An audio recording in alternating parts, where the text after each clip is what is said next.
¿Este ruido que suena es de ahí, Eduardo, o es nuestro? Yo creo que es de acá, pero yo espero que ya... Bueno, ¿cuál? ¿Qué ruido escuchan? Parece una como cadencia de que sube y baja, subía y bajaba, ¿sabes? Ah, sí, es como un autobús, pero creo que ya se va a ir. Vale, perfecto, muy bien. Bueno, que yo soy Ángel. Eduardo, encantado de saludarte. Hola, aquí está Josu, que es el responsable de la biblioteca, del espacio donde estamos. Por aquí están Víctor y Julián, y bueno, toda una cohorte de locos lectores de cuentos que se han juntado aquí al llamado de nuestra convocatoria, ¿vale? Ay, pues muchas gracias. Que ahora enseguida nos organizamos, nos sentamos y nos ponemos a sentir envidia viéndote tomar esa cerveza. Sí. Bueno, pues mientras nos sentamos haces tú lo que quieras, ¿eh? Sí, que empezamos como en 20 minutos, ¿o qué? No, a ver, esto en teoría estamos de 7 a 9. Si quieres, pero cuando quieran, ¿eh? Pero si quieres escaparte a hacer algo que necesites o... No. Perfecto. Bueno, pues sí. ¿Qué hora es? Son y 10, ¿eh? ¿Pero por qué antes? No, 7 a 9. Ah, vale, no pasa nada. Tú vive en la hora que te dé la gana, Víctor. Si esto es así, o sea... Bueno.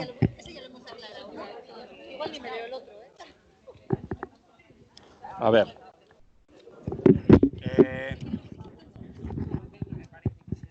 A ver, gente, nos vamos sentando. Carmen, por favor, nos vamos sentando y arrancamos. Ya siento haber nombrado así como tan fuerte. No voy a poder ir a nada, ¿eh? Falta el apellido, así como... Es que nada. No, tranquila. Sí, lo que ve él es aquello, Julián. O sea, él te ve arriba. A la imagen de arriba es lo que ve él. ¿Cómo estás? ¿Qué ves? ¿Lo que ves? Bien, no tan bien como tú. Ay. Está claro, vamos.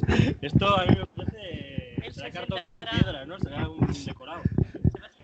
No lo sé. Es que... ¿Esto será un decorado, no, Eduardo, o qué? Es que me vine para darte un buen set, para que estuvieras contento. Muy bien. ¿Y no se te ocurrió, por ejemplo, comprarme un billete de avión o algo así, ¿no? Para... Es que no te dejan entrar a mi país. Ah, no. De momento. ¿Dónde estás? En Mazunte. Ah, joder. ¿Por dónde está esto? En Oaxaca. En Oaxaca. En Oaxaca, sí. Pues, o sea, es la segunda vez que vas a Oaxaca en toda la vida, ¿no? No, fíjate que aquí viene en Año Nuevo. Es que es una playa muy bonita. Ah, bueno, luego nos la enseñas, ¿o qué? Sí, pero luego tienes que venir, ¿eh? Bueno, yo por mí no será. Venga, ahora hablamos. Vale.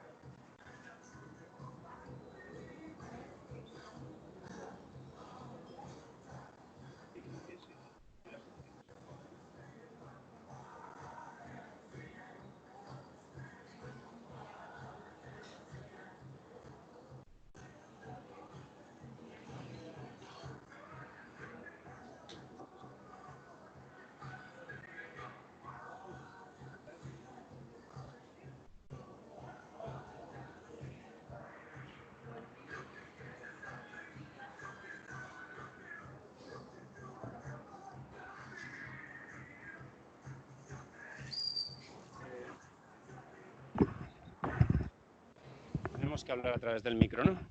Venga, pues. Bueno, Eduardo, que parece que este caos se va ordenando mínimamente, ¿eh? Nos gusta movernos en el caos y en el desorden. No siempre sale bien, pero bueno, solemos salir airosos. Que bienvenido, muchas gracias por estar ahí, Un gusto conocerte, no nos poníamos cara, bueno, yo a ti sí, claro, lógicamente. Es muy fácil buscar en las redes o en las portadas de los libros o donde sea, salvo en las editoriales donde no ponen las fotos de los autores en las portadas de los libros, que tienen unas manías rarísimas, pero bueno, porque siempre da mucha pista ver al autor o a la autora. Que sepas que nos das mucha envidia, ya sé que te lo ha dicho Julián, pero a mí me produce el mismo sentimiento. Esa cerveza que manejas por ahí, hazlo con discreción porque somos capaces de asaltar el plasma, te lo aseguro. Bueno, a ver, estamos en un evento que se llama Patio de Cuentos, te digo un poco por contextualizar. Somos un grupo de lectores de libros de cuentos. Nuestro grupo se llama El color de la mirada, no es muy original, pero como se escriben todas las palabras juntas, pues da su juego. Nos juntamos una vez cada 15 días y abordamos el acercamiento a un libro diferente con esa cadencia, ¿vale? Nuestro espacio de reuniones aquí en la Biblioteca Pública, en la Biblioteca de La Rioja. Es un espacio fantástico, era una antigua fábrica de tabacos que se transformó en los años 80 pues, en esta institución maravillosa. Entonces, bueno, tiene un patio pues muy atractivo, que bueno, pues no se usa todo lo que se debiera y que nos permite pues, visibilizar un poquito más esta actividad en los meses del estío, en verano, ¿vale? Esta sería la tercera sesión, aunque hicimos una sesión preparatoria con Magalí Echevarne, la autora argentina. Hace 15 días estuvimos con Liliana Blum, una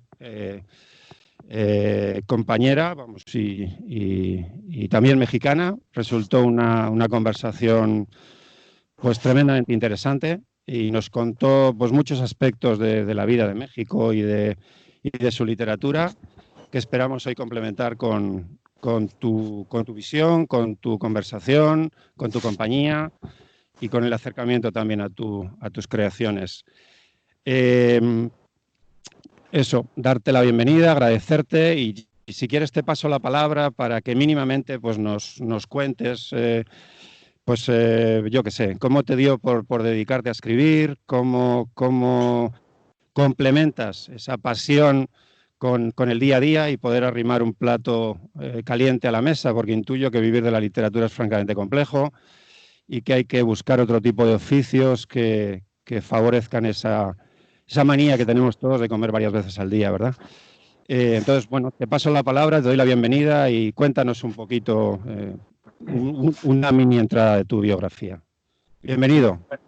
Gracias, pues muchas gracias por la invitación. Estoy muy contento de estar con ustedes. Espero en algún momento poderlo hacer presencial, poder visitar, estar por allá. Me encantaría, ¿verdad?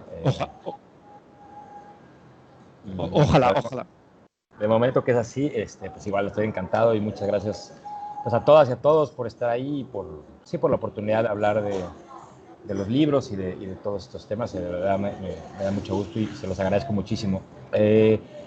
Bueno, sí, como bien dices, mi caso pues es como supongo que la enorme mayoría de las personas que publica libros o que escribe, y es que es muy complicado vivir de la literatura. En mi caso creo que ha sido un poco, incluso por ejemplo respecto a otros colegas mexicanos, creo que ha sido un poquito más pronunciado esto, porque yo de alguna forma yo considero que llegué para lo que habitualmente se acostumbra, llegué un poquito tarde a la literatura y llegué pues no necesariamente de manera intencional, porque no sé, hay mucha gente que desde muy temprana edad tiene muy claro que tiene pues, la vocación o el interés por escribir, y muchas veces incluso orientan los estudios, o hay como toda una preparación en esa dirección. Y la verdad es que no fue mi caso. Yo estudié Ciencias Políticas en la Universidad Nacional de México, en la UNAM, y realicé una tesis sobre George Orwell, pero no desde un punto de vista literario, sino más bien como un estudio, pretendía hacer un estudio sobre el concepto de poder en la obra de Orwell, pero lo que sí fue cierto es que en el proceso de hacer eso, no solo estudié pues como de la manera más minuciosa y detallada que pude la obra de Orwell, que además es muy vasta, tiene una obra muy, muy, muy amplia, tiene, pues no me acuerdo, pero por ahí tiene 8 o 9 novelas y tiene 4 grandes tomos de de donde han recopilado unas ediciones muy bonitas, por cierto, sus ensayos, sus artículos periodísticos, incluso su correspondencia, piezas que hacía para la BBC. Entonces como acercamiento tan, así, tan detallado a la obra de Orwell, supongo que fue la primera vez donde realmente, o que yo recuerde, que cobré conciencia de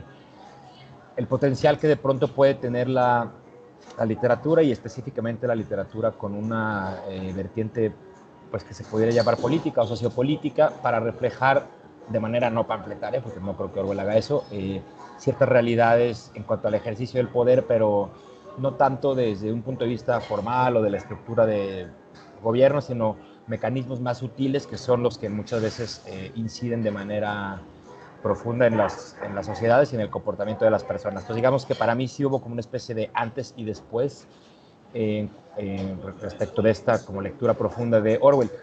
Y después de eso comencé a trabajar en lo que todavía trabajo, que es como editor en la editorial Sexto Piso, que la fundamos acá en México en 2002, y pues ese ha sido mi oficio principal para, como bien dices, alimentar esa mala costumbre de comer todos los días. Pero incluso durante los primeros años de ya ejercer el oficio de editor, y pues de obviamente ya estar en contacto de una forma más profesional, tanto con libros como con autores, la verdad es que no tenía necesariamente contemplado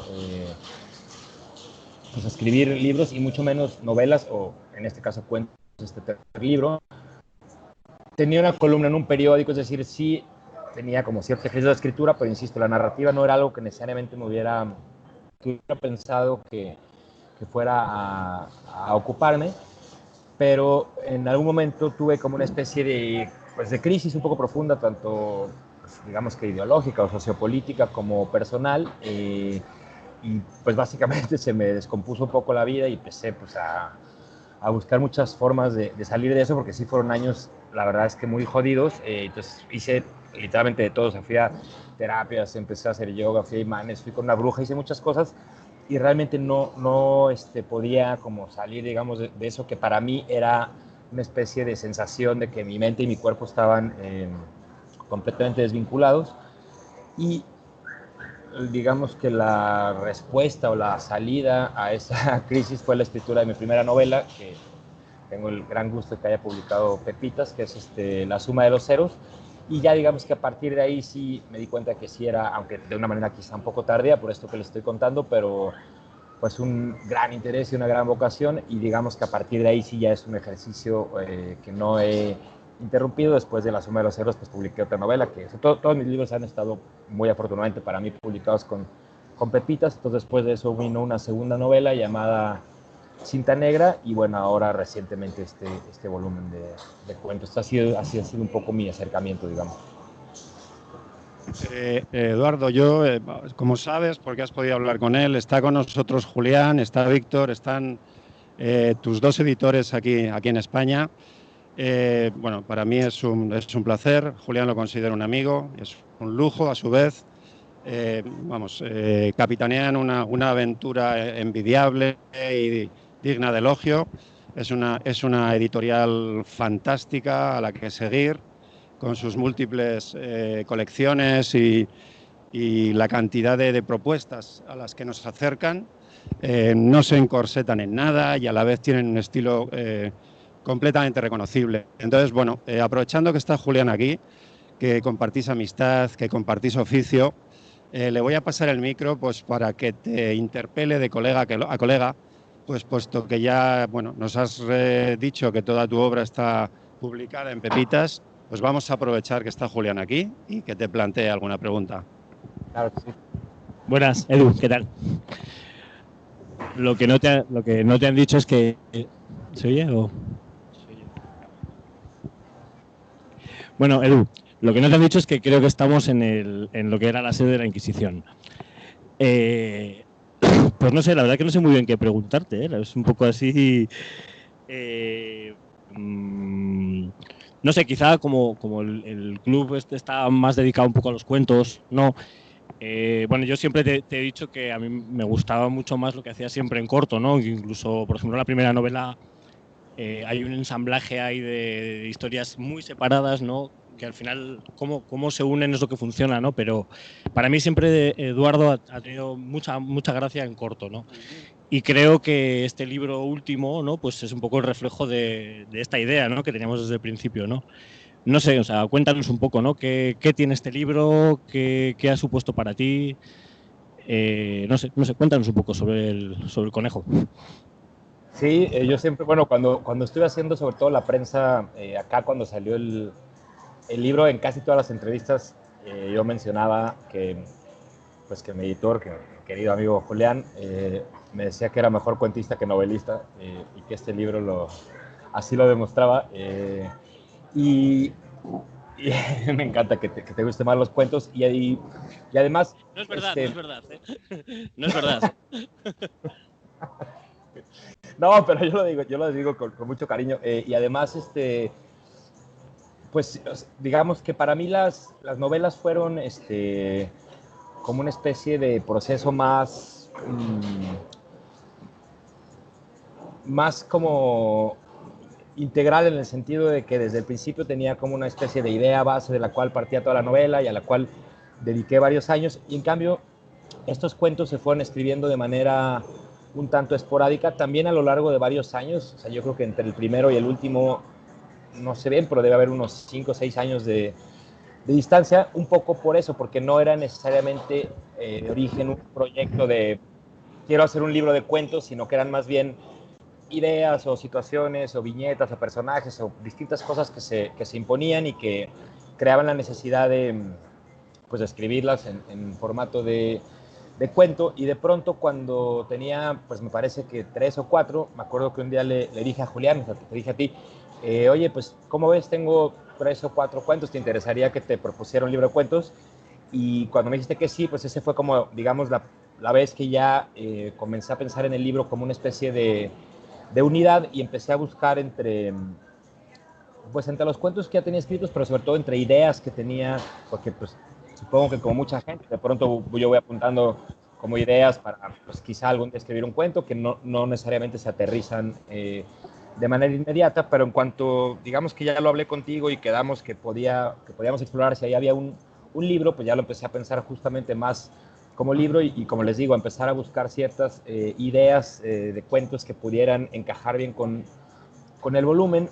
Y en ese momento me di cuenta de una cosa, de que por ejemplo, las dos novelas están escritas en tercera persona, ¿no? Es un narrador un tanto omnisciente, con el cual, si bien no considero que yo sea propiamente, o sea, Eduardo, el narrador de la novela, pues sí tengo como una especie de sintonía o de empatía con el narrador. Y en cambio me di cuenta que los cuentos que tenía y los que tenía pensado escribir o los que creía que podían encajar bien con el libro como volumen, estaban todos escritos en primera persona, y las novelas no, las novelas estaban en tercera persona. Y al final los 8 cuentos del libro están escritos en primera persona, ajá, exactamente, y aunque creo que y creo que justamente, insisto, respecto a las novelas hay una gran diferencia, que son 8 narradores, bueno, hay una narradora, una chica adolescente, pero los demás son narradores, y creo, o por lo menos esa fue la intención, o sea, que hubo un reto como muy distinto al de las novelas, donde no solo eran, pues obviamente, situaciones, visiones, vivencias, edades, género, incluso en un caso muy distintos los de los narradores, pero el reto era tratar que insisto, no lo había hecho nunca en las novelas, porque en las novelas era una especie de narrador externo que de alguna manera trata de organizar o sí, como de guiar la narración, y aquí fue muy distinto respecto de eso, porque era tratar de meterme pues en la visión particular de cada uno de los 8 narradores, incluso a nivel de lenguaje, porque no puede hablar igual o no puede escribir igual una adolescente que está un tanto psicotizada de 16 años que un político en desgracia que está huido. Entonces fue como un ejercicio muy distinto.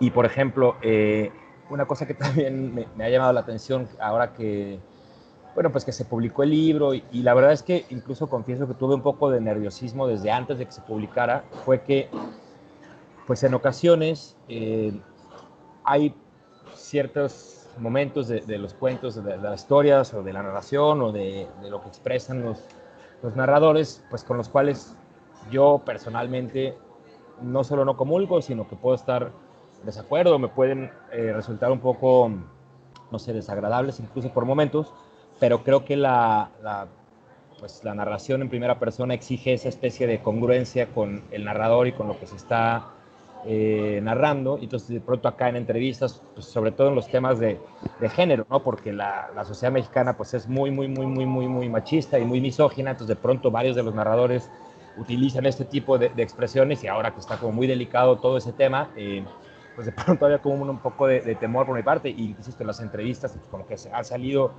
el tema, pero bueno, insisto que creo que era como una especie de obligación con la propia narración. Entonces eso ha sido pues, muy distinto de este libro respecto al proceso de las novelas, ¿no? ¿Cómo funciona tu día a día de creación? Es decir, si te he entendido bien, por un lado está pues, algo más proyectado, más estructurado, como puede ser el desarrollo de una novela, ¿no? De una idea de largo alcance en la que pretendes exponer pues una idea que te obsesione y vas buscando bifurcaciones. Y un cuento, ¿cómo aparece? ¿Es una idea, es una anécdota, es algo que te ronda la cabeza, es algo que te hace frenar en el ejercicio de la novela y tienes que dedicarte a ese cuento durante un mes o el tiempo que proceda? ¿Cómo vives esa dualidad? Sí, es bastante de la forma en la que lo describes, porque las novelas, por ejemplo, la primera novela,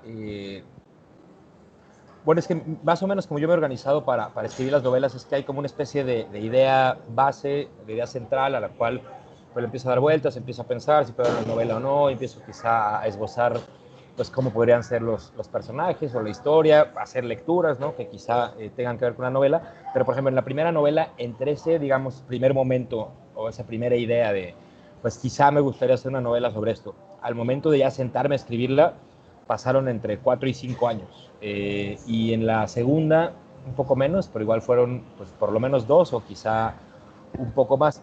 Y en cambio con los cuentos ha sido como sumamente distinto, porque son eso, son imágenes, son ideas, a veces puede ser una noticia de periódico, por ejemplo, en uno de los cuentos del libro, exacto, de las monjas que van a apostar a Las Vegas, pues fue tal cual una noticia de unas monjas de California que se robaron dinero de su escuela y fueron a apostar a Las Vegas. Y entonces a partir de esa noticia, que se juntó con otra anécdota que también es real, de un amigo cuyo hermano sí realmente se fue de ilegal a Las Vegas y sí montó una especie de mini taller mecánico en su casa y sí arreglaron un BMW destartalado, digamos, es que así pasaron. Entonces se junta, digamos, bueno, en ese caso se juntaron, digamos, la noticia, las monjas, con el tema de mi amigo, y empecé a pensar en el cuento. Y lo que es muy curioso para mí de los cuentos es que, si bien, insisto, las novelas son este proceso como muy continuo, porque en los dos casos no se interrumpió, o sea, no tuve nunca en ninguna de las dos novelas un lapso de, no sé, 3 meses donde las abandonara, o sea, de alguna u otra forma siempre estaba trabajando en ellas, pero en cambio los cuentos son muchísimo más exigentes en cuanto a atención, en cuanto a energía y en cuanto a prácticamente no poder hacer otra cosa hasta escribirlo, digamos, que de un tirón, incluso si de un tirón puede llevar, no sé, 2 o 3 semanas, ¿no? Por ejemplo, en otro de los cuentos del libro, el que de hecho da nombre al volumen, el de El destino es un conejo que te da órdenes, pues es un cuento manifiestamente inspirado en una película que a mí me gusta mucho y que para mí fue muy importante, que es Donnie Darko. Entonces igual estuve como dándole vueltas al cuento y la anécdota, y bueno, también en ese cuento se conjugan muchas cosas, pero en el momento de la escritura va a ser un cuento medio largo, tiene no sé si 20, 30 páginas, o sea que llevó pues un poco más de tiempo que los demás, pero llegó un momento que tuve un viaje de trabajo a la India, que yo nunca en mi vida había ido a la India, entonces fue un viaje a una feria del libro, pero como estaba inmerso, como muy de lleno en la escritura del cuento, pues básicamente no salí del cuarto del hotel, porque estaba, bueno, o sea, cuando iba a mis actividades, a las cosas que tenía que hacer, obviamente sí, pero el resto del tiempo, en vez de pasear o de ver un poco la India, pues me la pasé en el cuarto escribiendo. Entonces digo de broma que fui a la India a escribir un cuento, ¿no? Y de hecho en el cuento hay un sueño Sí, sí. donde van a la India, y estoy casi seguro que eso es pues porque estaba en la India en ese momento, ¿no? Entonces es como este proceso muchísimo más intenso, y te digo, las novelas tienen una estructura es un poco más acompasada de alguna forma, ¿no? Qué bueno, porque esta tarde he releído el cuento y claro, como era un contexto onírico, pues quedaba fenomenal, ¿no? Es decir, quedan en encontrarse en sueños y quedan en ir a la India. Pero claro, ahora mira, pues por eso sonaba tan creíble, porque tú también estabas en la India, efectivamente. Sí. Y de hecho, la descripción como del sacerdote que los casa en el cuento Esto es. es la del amigo que me invitó. O sea, fue como mi homenaje, Perfecto. a él que me invitó al viaje, ¿no? Perfecto. O sea, el oficiante, la persona que ceremonia era el amigo que te invitó. Sí, un poquito por enlazar con lo que te había planteado Julián, que es tu editor y supongo que algún buen criterio tiene. Si dice que te reconoce como mejor narrador en la distancia corta, tú a ti mismo, ¿dónde te ves más cómodo? Es decir, yo no he leído tus novelas, lo tengo que reconocer. He leído los 8 relatos, los he leído varias veces. Me he encontrado súper cómodo leyéndolos y bueno, me ha gustado mucho el ritmo, lo que escucho, la propuesta. Me he partido de risa a veces, otras veces me he perdido en rincones surrealistas, pero me he dejado llevar. A mí me gusta esto que leo, pero no he leído tus novelas, lo reconozco. Entonces, tú a ti mismo, una vez que relees, digamos, la novela o que relees los relatos, ¿dónde encuentras que se reconoce mejor tu voz? Pues, mira, para mí es difícil para mí pronunciarme en cuanto a una de las dos, pero lo que sí es que, o sea, no, o sea, la verdad, mucha gente y sobre todo, pues sí, en México, donde quizá se me ha leído un poco más, aunque tampoco es que se me lea así muchísimo por acá, pero sí no me, o sea, varias personas me han dicho que este libro, el de cuentos, les ha parecido mi mejor libro.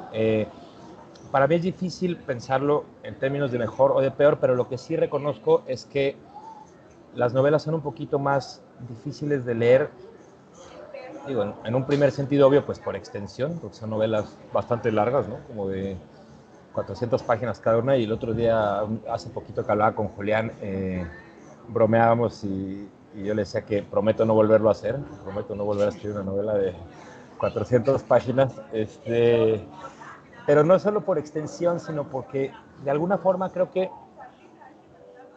las novelas, o sea, yo quisiera pensar que no son novelas discursivas, o sea, yo quisiera pensar que no lo son, pero lo que sí reconozco es que son novelas que parten de una idea que puede ser incluso un poco teórica. Por ejemplo, La suma de los héroes, aunque no lo parezca, pues para mí la idea central es esa que les contaba hace ratito, ¿no? De qué pasa cuando un individuo o una persona tiene una especie de escisión entre su mente y su cuerpo, ¿no? Que era como yo me sentía y lo que me llevó a escribir la novela.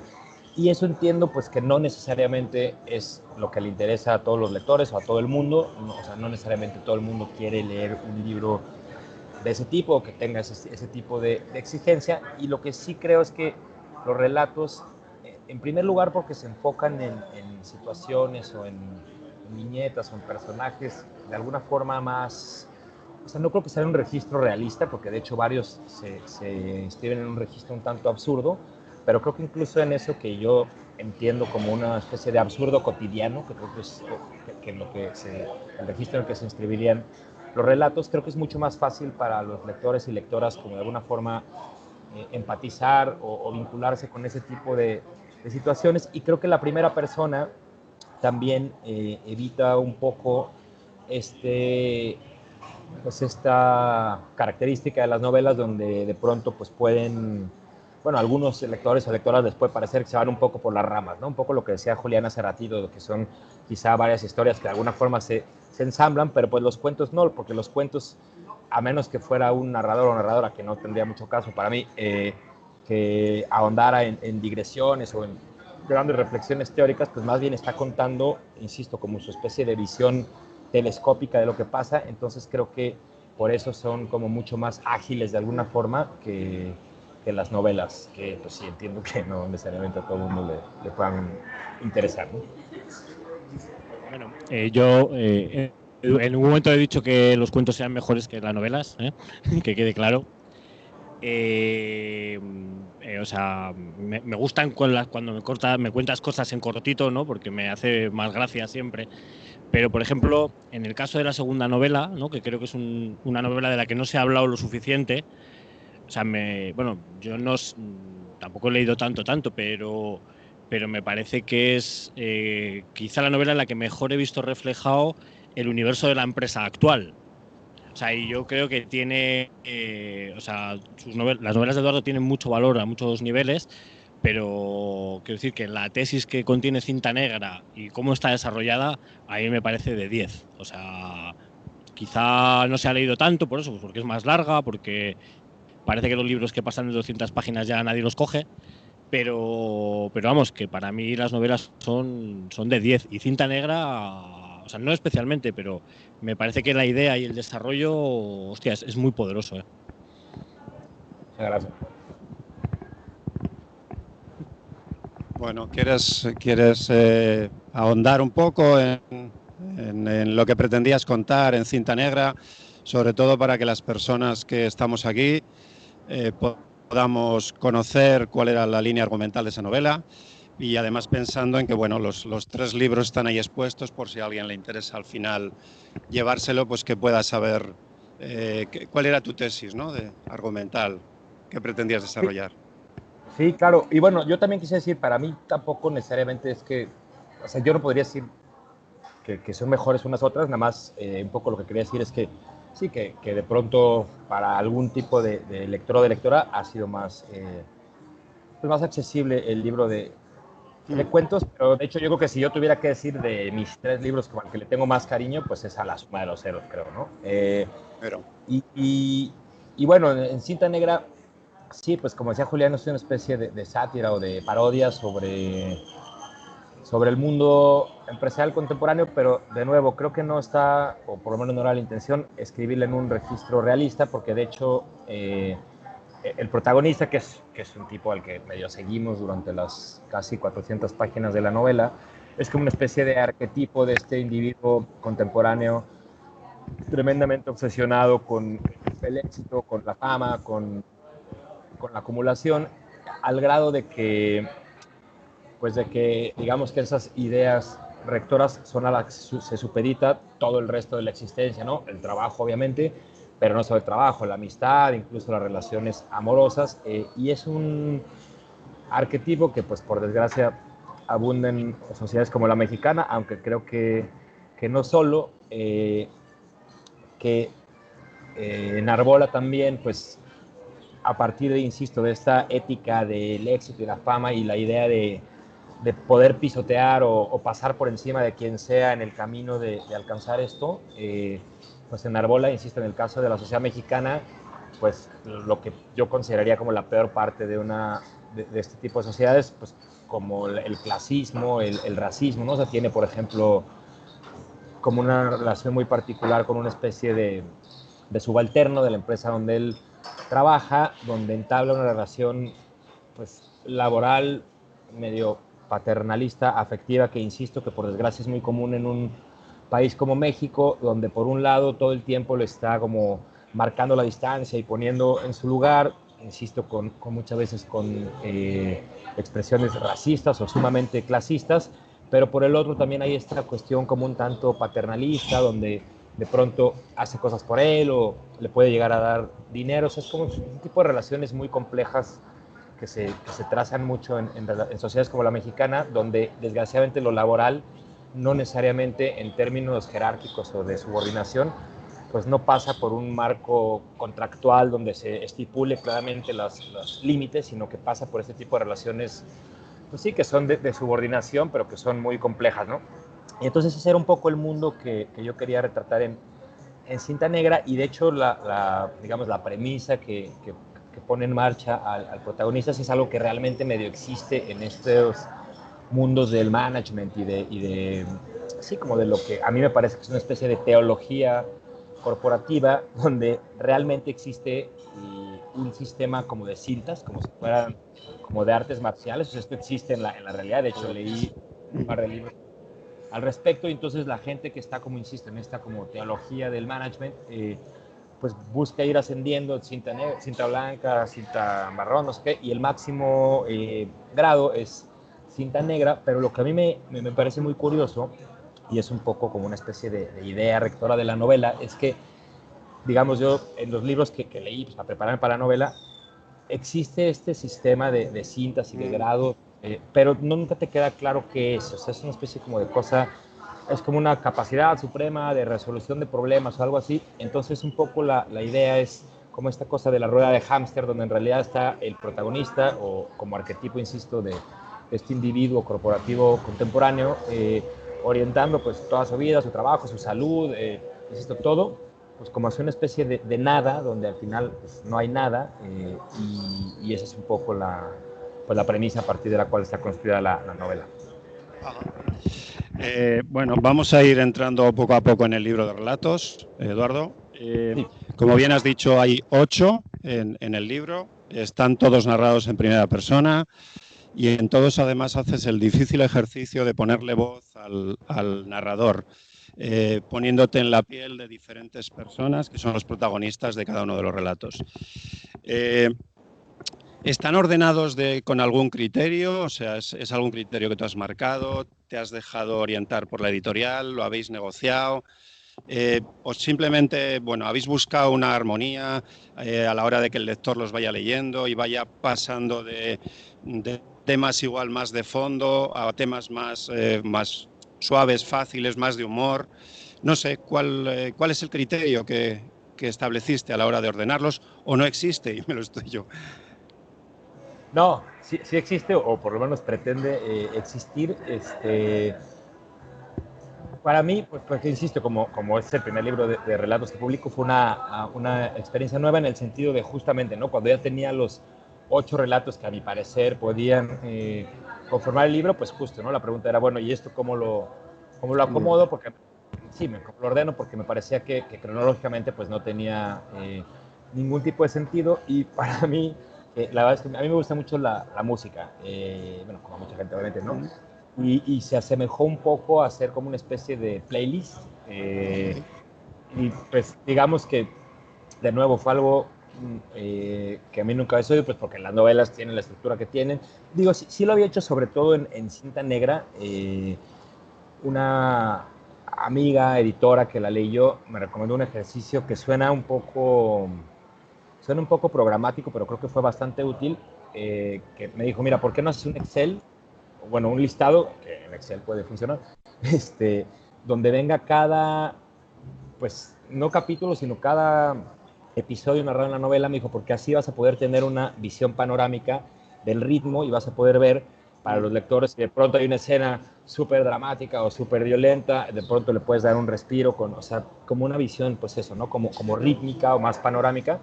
Y pues eso fue un poco lo que intenté hacer con los relatos, ¿no? O sea, tratar, la verdad es que ahorita no tengo el libro aquí y no tengo así totalmente fresco en la cabeza el acomodo, pero lo que traté de hacer era justamente eso, ¿no? Como tratar de ponerme en el lugar pues de un lector o de una lectora y ver, bueno, eso, ¿no? Si toca un relato, pues, no sé, por ejemplo, a mí el del monólogo del político, pues a mí me resulta como particularmente violento, ¿no?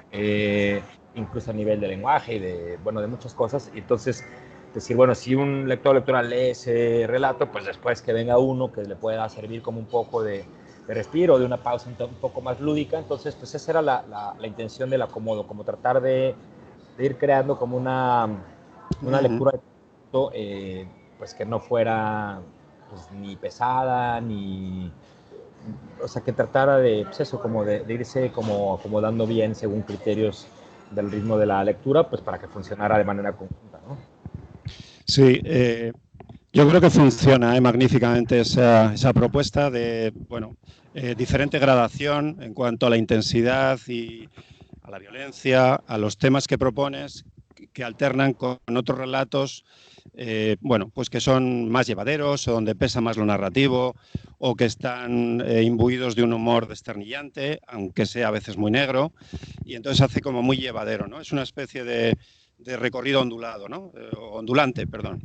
Entonces, bueno, el primero de todos es el de la Orden Milenaria. A ver, te recuerdo mínimamente cómo está el orden, aunque lo tengas en la cabeza. Está la Orden Milenaria es el primero, luego está el de la Turba, Liturgias del Cuerpo, Estirpe Miserable, el que da título es el quinto, El destino es un conejo que te da órdenes, luego el Mojón Freudiano, ludopatía divina y termina con uno desternillante que, bueno, podría ser un magnífico guión teatral. Yo, vamos, estoy esperando a que alguien lo lea y lo traslade a las tablas porque es una obra de teatro exquisita y absurda, pero completamente exquisita. Entonces, bueno, todo el mundo no se ha leído el libro completo, Eduardo. Yo he distribuido el de la Orden Milenaria y el del Destino es un conejo que te da órdenes. Me parecen dos cuentos troncales, dos cuentos potentes, con diferente registro completamente. El primero tiene un comienzo arrollador y una propuesta súper valiente. Es ese deseo de, bueno, incluso perverso, ¿no?, de intentar controlar a los poderosos y además por aquel orificio tan singular como es el ano, pues en fin, es una propuesta tremendamente atractiva a la que no creo que nadie se haya dejado de seducir y de seguir a ver en qué conducía esta locura, ¿no? Es un aspecto que yo quería reseñar. Es decir, yo creo que vapuleas determinados estamentos, estructuras sociales, lo cual es algo muy evidente, pero está hecho de una forma muy ocurrente, llena de humor y con un enfoque que, bueno, a mí por lo menos me ha roto. Es decir, me parece tan original. Primero hacer todo ese estudio de investigación para ver qué unía a los poderosos, ¿no? Y era ese rictus de eso, de estar con los esfínteres apretados. Me parece una idea potente y súper atractiva. Y luego ver de qué forma intervenir con aquello que a todos nos ha humillado de pequeños, por lo menos a los que nos ponían supositorios de pequeños, ¿no? Que era eso como tan violento, tan incómodo, tan desagradable, que, bueno, en fin, por lo que teníamos que pasar, ¿no? Yo creo que afortunadamente esas prácticas sanitarias prácticamente están en desuso, por lo menos aquí, pero me ha encantado ver a los políticos, pues eso, apoyados con los codos, con los pantalones y los calzones abajo y, bueno, en fin, esta suerte de chamán intentando influir en ellos, ¿no? ¿Cómo se te ocurre una idea de esa naturaleza? Pues mira, la verdad es que ese cuento me acuerdo incluso cuando sí, se me ocurrió, digamos, la idea, porque estaba en la calle, me acuerdo del momento, iba a dar un curso de edición, iba camino y venía pensando es que, no sé si esto ocurre en España, pero en México hay una costumbre que quizá el actual gobierno la ha dejado de lado, porque el actual gobierno precisamente una de sus grandes banderas ha sido romper con mucha de la simbología del poder tradicional mexicana, pero antes de eso, o sea, los últimos, no sé, 70, 80 años, se acostumbraba, un poco como en Estados Unidos, que insisto, en España no sé si lo hagan, espero que no, pero aquí sí, se acostumbraba a tener una foto del presidente en cada oficina de gobierno, y además es obviamente la foto oficial, ¿no? O sea, no es como cualquier foto del presidente, es una foto en específico, y normalmente salen, pues, básicamente con cara de psicópatas, o sea, y en ese caso hubo un presidente como particularmente siniestro de la historia reciente mexicana, por ahí el peor que hemos tenido, que es Felipe Calderón, que gobernó hace pues, como 8 años, que fue, bueno, hace 14 años comenzó su mandato, y fue el presidente que declaró la guerra contra el narcotráfico, o sea, fue el presidente que sacó al ejército a las calles a combatir a los cárteles, y además lo hizo para legitimar una elección que básicamente se había robado. Entonces fue el presidente que desató esta especie de guerra civil que se ha cobrado 200,000 muertos desde que comenzó y que sigue sin remitir, ¿no? Entonces es una figura particularmente siniestra, es a lo que quiero llegar.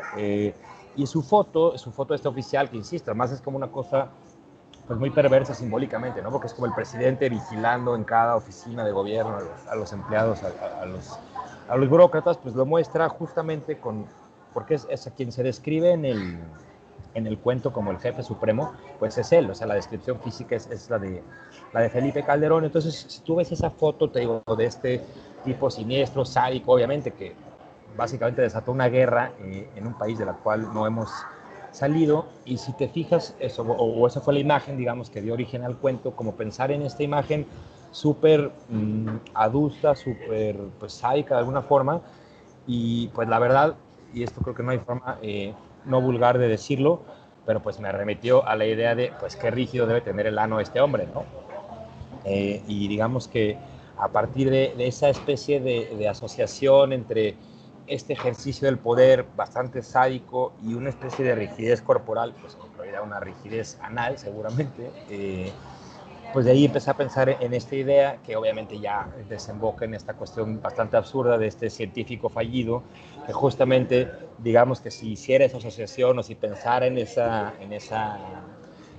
imagen, dijera, pues yo puedo incidir en el control político a través de relajar los esfínteres. Y también me acordé de una noticia que leí alguna vez de que la gente que en ocasiones sale de vacaciones y tiene el problema de que no tiene cómo regar sus plantas o no tiene quien le regue sus plantas, parece que hay unos dispositivos donde no sé muy bien cómo funcionan, pero digamos que se va regulando el rocío del agua a lo largo de varios días para ir pues regando las plantas y que no mueran, ¿no? Entonces, pues esa fue un poco la idea del supositorio, que a lo largo del día fuera pues sí, como secretando esta sustancia para lograr esta especie de relajamiento y de disminución de este impulso sádico que, pues para mí, insisto, estaba muy asociado a este expresidente de México, ¿no? Hay algunos aspectos hipnóticos en este relato y es, por ejemplo, reconocer abiertamente que el protagonista siente fascinación por el poder. No suele ser una declaración que un protagonista haga de una forma tan clara o tan descarnada, ¿no?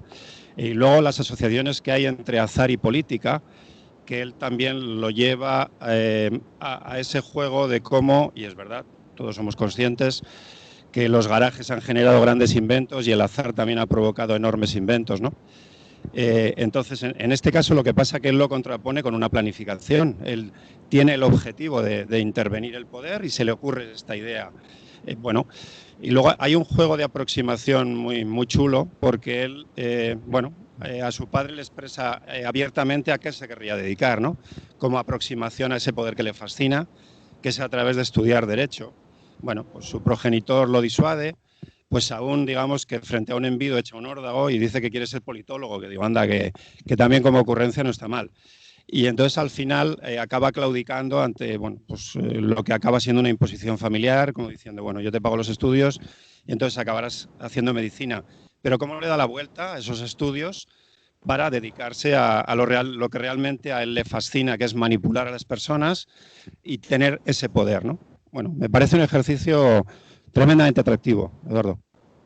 No, pues te lo agradezco mucho. Y es que mira, yo sé que todas las sociedades tienen sus respectivos problemas políticos y que más o menos la clase política es un poco repudiada en casi todo el mundo, pero es que de verdad la política mexicana sí tiene como un alto componente, no solo como de azar, sino de elementos, pues eso, como surrealistas o muy rocambolescos. Por ejemplo, ahorita me acordé de un alcalde que hace unos años tuvo una declaración que es trágica, pero la verdad es que también es de alguna manera cómica. Salió como que de hecho eso está en el cuento. Es que creo que es el segundo político al que él ayuda en el cuento, está un poco inspirado en esto que pasó. O sea, esto es un episodio real, digamos, hay videos de YouTube donde se puede ver este episodio de un alcalde que salió como un escándalo de corrupción y estaba en campaña para su reelección, y entonces en plena campaña, en un acto público, dijo, ¿saben qué? Tengo que confesarles, sí robé, pero robé poquito, robé poquito porque no había mucho que robar. Y dijo, pero ¿qué prefieren? Yo que robé poquito y que se los estoy diciendo, o los que roban mucho y no lo dicen, y ganó la reelección. O sea, lo increíble es que ganó la reelección. Entonces, ese tipo de elementos, pues, que entiendo que son trágicos desde un punto de vista, pero literariamente creo que funcionan muy bien para abordar este tipo de realidades que aquí son una especie de pan nuestro de cada día. Qué bueno. Aparece una especie de mundo distópico donde hay un ser supremo. Bueno, se alude a una hipotética dictadura o un espacio absolutamente gobernado, sí, pues por una imposición, ¿no? Y entonces vas dibujando todo el escalafón de acercamiento, pues desde los políticos de más bajo rango hasta el ser supremo, ¿no? Bueno, y la venganza en forma de ponerlo en ridículo y como bien lo verbalizas, ¿no? De estar desnudo frente al poder ante ese ataque de lascivia del Ser Supremo, pues es un cierre extraordinario. Pues nada. No solamente el final es de alguien desnudo ante no sé qué, sino que el protagonista nadie le había mirado con tanto deseo y nadie le iba a mirar. Entonces me parece más brillante que no simplemente dejarlo en ridículo, sino, bueno, a mí me ha divertido muchísimo ese relato. Bueno, yo creo que a todos nos ha divertido, estábamos esperando a ver cómo iba a ganar ese poder o cómo iba a ejercer el poder detrás de, ¿no? O, nunca mejor dicho. Y nada. Que se nos ha escacharrado el micrófono.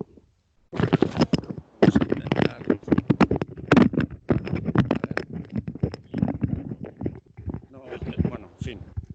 Es lo que hay. La tecnología da lo que da, Eduardo. A ver, bueno, siguiendo con los relatos, el siguiente que aparece es el de la turba. Bueno, ni que decir tiene, como ya conocéis todos, que el que quiera, pues que se acerque y que le plantee a Eduardo la inquietud que le pase por la cabeza. Quiero decir que hemos preparado aquí una sillita súper acogedora entre Ramos y yo, que no os intimide. En fin, que el segundo se llama La turba. Este es más narrativo. Bueno, no deja de contar un hecho. Bueno, una despedida de soltero, que creo que se celebra en Austin, en Texas. Sí te quería comentar al hilo de esto, porque en muchos de los libros de relatos, bueno, en algunos de los relatos que leemos de autores, especialmente mexicanos, aparecen Dallas y Austin como lugares en los que tienen lugar muchas historias. Entonces, imagino que son dos lugares con un atractivo muy potente, especialmente de Las Vegas, y hemos leído pues muchos relatos que tienen lugar en las periferias o que digo que se desarrollan en estas ciudades. Bueno, al final es una despedida de solteros. Un individuo invita a otro individuo que hipotéticamente es su mejor amigo, así lo reconoce ante su peña. Este, por compromiso, pues no se atreve a decir que no, y allí que va, ¿no? Es un hombre que se tiene a sí mismo por un ser culto, elitista, estudia sociología, vive en la capital, en Ciudad de México, y bueno, este amigo suyo es una revista, es un empresario que ha triunfado en el norte de México y que llevan un tipo de vida aparentemente más vulgar, más dedicada a la bebida, más dedicada al culto de otros placeres. Y bueno, el cuento acaba poniendo a cada uno en su lugar. No lo voy a destripar, no te preocupes, Eduardo. Sin más, era por contextualizar, ¿no? Entonces, bueno, quería preguntarte eso, por el efecto imán que tienen estas ciudades. Bueno, Austin me imagino que más por lo liberal, aparte de por la juerga que pueda llevar asociada, y Las Vegas, pues porque es un engendro, es una ciudad surrealista en medio del desierto donde todo es posible, ¿no? Quería preguntarte cómo funciona el imán de estas ciudades en México y en otros países. Sí, pues aquí, digo, para bien o para mal, pero pues obviamente los Estados Unidos son una referencia muy importante, pues, geográfica, política y cultural, ¿no? Obviamente, incluso para mucha gente que se posiciona, como digamos, contra Estados Unidos, que no es mi caso, la verdad. O sea, yo obviamente, y más ahora en tiempos de Donald Trump, pues evidentemente tengo una enorme aversión a muchas de las cosas que suceden o que provienen de Estados Unidos, o a la influencia que tiene Estados Unidos, por ejemplo, ahora en términos de la pandemia, que está pues bastante trágica la situación aquí en México. Estamos ya por rebasar los 50,000 muertes y pues es resultado de muchas cosas, pero la verdad es que, por ejemplo, en mi particular opinión, por una vez las autoridades no lo han hecho tan mal.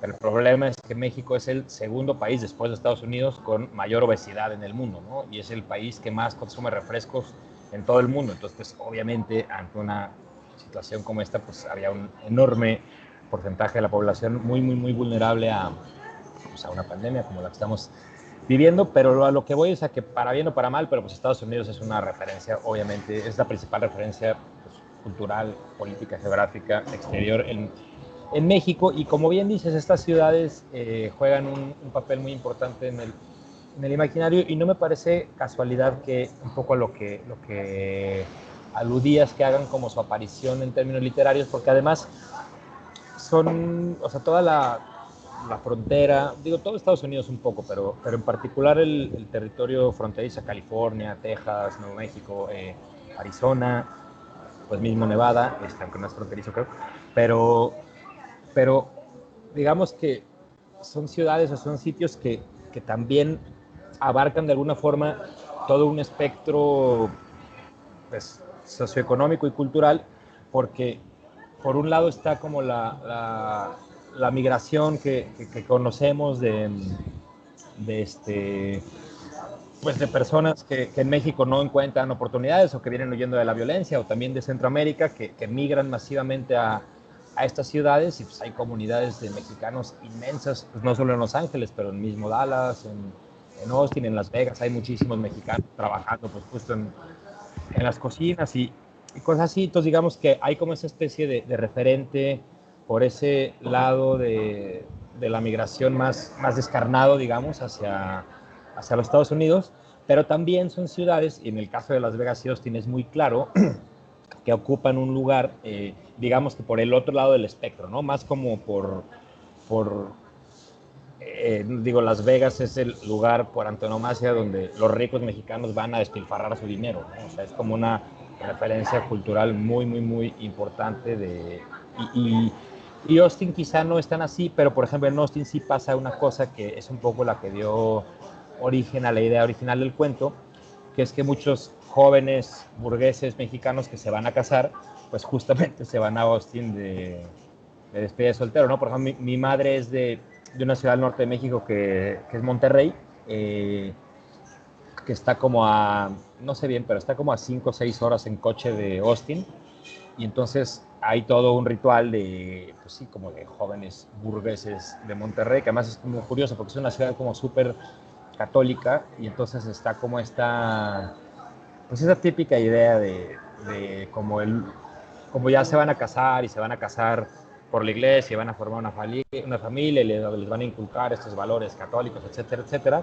Como que ese momento de la despedida de soltero es como el último momento para lo que aquí se dice deschongarse, ir a emborracharse y pues sí, ir de prostitutas, o sea, es un ritual que ocurre en las despedidas de soltero de estos jóvenes. Entonces son ciudades que te digo, por un lado están como una referencia más de la migración más dura, pero también ocupan un lugar en el imaginario de otro tipo de aspectos, pues que son, digamos, que abarcan un poco todo el registro de alguna forma, ¿no? Hay dos aspectos en este relato que a mí me han gustado de forma especial. Ahora entiendo uno de ellos, que es la desazón que el protagonista tiene por haberse perdido algún concierto de un grupo que admira, y especialmente de los Who, que entiendo que es uno de tus grupos de referencia, porque, bueno, al fin y al cabo eres el autor y entiendo que te dejas llevar por tus gustos. Y luego, algo que a mí me has descubierto, que yo desconocía, y son estas ciudades fantasmas que acogen a seres outsiders, o que viven en la periferia, o que, pues como exconvictos, o personas que no son bien recibidas en ciudades convencionales y que acaban viviendo en estas ciudades formadas por mobile home, por roulots, que tienen todo tipo de servicio y todo tipo de degradación humana concentrada allí, ¿no? Entonces, bueno, para mí ha sido un aprendizaje. Desconocía estos lugares. Claro. Sí, es que justo para mí, digamos que los relatos, o por lo menos los de este libro, casi siempre pues eso, tienen como una especie de viñeta o de idea sí, como de desarrollo narrativo principal, pero de pronto pues se van como mezclando muchas cosas, casi como si fuera una especie de collage. Entonces, por ejemplo, digo, para mí uno de los rasgos de ese relato es como esta contraposición entre este norte de México, que en el relato está representado por Torreón, que al narrador le aparece como un tanto barbárico, ¿no? pero siempre lo está haciendo como con aires de superioridad, ¿no? O sea, el narrador todo el tiempo se siente superior a como a estos bárbaros del norte, con los cuales comparte como este espacio, y digo, yo quisiera pensar que ese no es mi caso, o sea, que yo en ese sentido no soy el narrador, porque no me siento superior ni a los del norte, ni a nadie, pero por ejemplo, lo de The Who es una anécdota real que sí me pasó, o sea, en un concierto en Austin, pues precisamente del otro grupo que en el relato él no puede ver, pero yo sí los vi ahí, que fueron los Kaiser Chiefs, que en ese momento me gustaban, pero ahora me avergüenza un poco de que me gusten, la verdad, pero bueno, en ese momento me gustaban. Pero sí es cierto que yo fui al concierto de los Kaiser Chiefs con mi camiseta de The Who, y en un momento que fui al baño, un guardia de seguridad, cosa tal cual lo del relato, me dijo, The Who tocaron aquí hace 2 días, y a mí casi me da un infarto porque nunca los había visto tocar en vivo, y pues me produjo mucha frustración que hubieran tocado una noche antes y yo no lo hubiera sabido, y por eso no los pude ver. O sea, que digamos que es una anécdota real. Y ya digo, la parte esta de los trailer parks, pues obviamente eso no me pasó, o sea, nunca he estado en un tugurio, en un trailer park, pero sí es cierto que digamos que, por ejemplo, en Austin hay un elemento pues que también aparece bastante marcadamente, creo yo, en el relato, que hay una población brutal de indigentes, pero brutal, o sea, hay muchísimos indigentes en Austin, y además hay como una especie de refugio para indigentes, o como una especie de centro comunitario que está justamente en la calle de los bares, como de los bares de moda. Entonces es como un contraste bastante fuerte, porque están pues jóvenes saliendo de copas a gastar dinero, a conciertos, todo, y están conviviendo con una gran población de indigentes que pues muchas veces obviamente ofrecen una imagen pues muy descarnada. Me tocó ver peleas de cuchillos, o sea, como cosas así, y están como de alguna forma esas dos realidades coexistiendo pues en un mismo espacio ahí en Austin. Y también en un viaje ahí pues sí leí esta cuestión de que, no me acuerdo bien la estadística, pero sale por ahí citada en el cuento, que un gran porcentaje de la sociedad norteamericana vive en estos como trailer parks. Entonces, bueno, para mí es un cuento donde se mezclan pues de alguna forma como varios opuestos, ¿no? El narrador de la Ciudad de México que está haciendo su doctorado y que se cree como muy culto porque ve películas de Kurosawa, ¿no? Que de alguna forma entra en choque con lo que a él le parecen como estos bárbaros del norte, pero dentro de la propia sociedad norteamericana en Austin está también como este choque entre realidades muy violentas. Entonces, pues para mí, digamos que la mezcla de todo esto es lo que da pie a varios de los elementos del relato, te digo, un poco como manera de collage, ¿no? Digamos. Bueno, mientras Eduardo se refresca con la cerveza aquí. Desde luego. Te la están rellenando, ¿no? Es una cerveza que nunca se acaba. Bueno, cualquiera que os apetezca. Evelyn. Sí. Antes de que sigas avanzando en los relatos. Muy buenas tardes, aquí. Hola. Mira, en el primer relato, en la Orden Milenaria, que lo ha pasado antes, a mí me ha llamado la atención, en el segundo párrafo hablas en un plural que me chocó, porque luego no lo entendí. Y luego cuando Ramos ha contado el final, he dicho, a ver si es que este hombre en realidad lo que quiere no es el poder, sino al jefe supremo. No sé si me entiendes. Es que utilizas, mira, dices, sea como sea, ambos tendremos que vivir con nuestra conciencia de lo sucedido. Claro, yo decía, ¿de quién habla? Luego venía la hermana, venía el padre, y decía yo, pero no me encajan. Explícamelo, por favor. Sí, es un poco eso, y está muy relacionado con lo que decía Ramos, si escuché bien el nombre. Es una cuestión como de espejo, como de espejo de los dos personajes, un poco como con esta idea pues sí, como del doble, ¿no? O sea, no es literal, o sea, realmente son dos personajes, pero existe todo el tiempo esta como especie de fascinación, como una especie de relación amor-odio, donde el narrador, que es como este científico un poco frustrado, un poco resentido, anhela como este poder, o admira este poder un tanto despótico, pero al mismo tiempo se da cuenta de que él no puede acceder a él más que a través de esta forma como un poco extraña como de control de los políticos. Entonces todo el tiempo, o sea, digamos que por cómo está estructurado el relato, cuando él lo está escribiendo, o sea, lo está escribiendo como rememorando lo que ya pasó, digamos, ¿no? O sea, ya ocurrió el desenlace. Entonces digamos que ese párrafo es como una especie de guiño que en efecto se resuelve hasta el final de revelar en quién estaba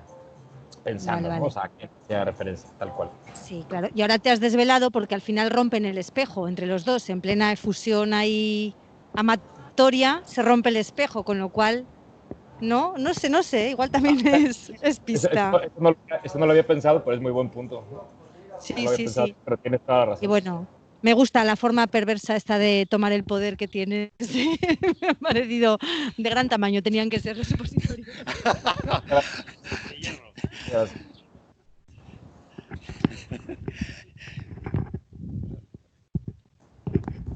Buenas tardes. Yo Hola. me he divertido mucho con tu primer relato, pero quería hablar un poco de los finales en el cuento, porque yo he leído los dos cuentos solamente, pero me parecía, yo es que estaba leyendo los relatos y decía, ¿cómo los va a terminar? O sea, es que me parece una forma de terminarlos, sobre todo en el primero, bueno, ya vemos que es probando el poder al desnudo, porque yo decía, no sé cómo va a llegar al final de este cuento. O sea, es que me parecía tan hilarante, tan surrealista. Pero en el segundo, que es el de esta chica con esas voces, con esa enfermedad, también tienes un final que es realmente impresionante cuando dices, pero la verdad es que si ya esperé tanto, puedo esperar otro poco. Me parece que el tiempo no será un problema en este lugar.